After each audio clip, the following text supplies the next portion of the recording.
అమ్మ చేతి కమ్మదనం రాముగారి నెయ్యి. ఇది ఆ షాప్ క్యాప్షన్. ఆ బోర్డు చూసుకుంటే మాత్రం జబ్బులు ఖాయం.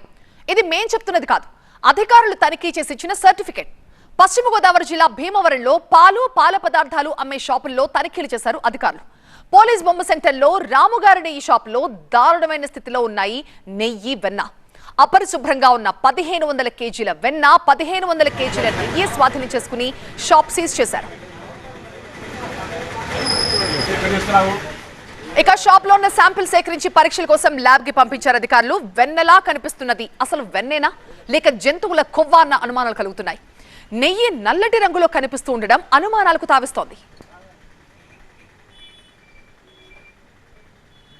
తనిఖీలు నిర్వహిస్తున్న అధికారులు కాళ్ల వేళ్ల పడ్డాడు షాప్ యజమాని. 10,000 తీసుకుని ఈసారికి వదిలేండంటూ అధికారుల్ని వేడుకున్నాడంట. అయితే 10,000 కాదు 20 లక్షలు ఇచ్చినా కూడా ఈ షాప్ నుంచే ప్రసక్తే లేదని స్పష్టం చేశారు అధికారులు. 10,000 20 లక్షల రూపాయలు ఉంచండి. ఇది అతను పడతాం ఏమన్నా మనం చెప్పండి, మీకు క్లీన్ చేసుకోమని చెప్పి దేశం కోడ కూర్చున్నారు. సీఎం గారు వాయిస్ చేస్తున్నారు అంటే మీ వ్యాపారం మనుషులు సక్సెస్ఫుల్ అర్థం లేదు మీకు. ఇది ఈ నెయ్యి ప్రెమిసెస్ బాగలేదు, వాళ్ళు రెక్టిఫై చేసినప్పుడు సీజ్ చేసి పడండి. ఓకే, ఎందుకంటే చండాలం అది. స్వాధీనం చేసుకున్న సరుకుని ల్యాబ్ కు పంపించామని, రిపోర్ట్ వచ్చాక తదుపరి చర్యలుంటాయని ఫుడ్ సేఫ్టీ అధికారులు ప్రకటించారు.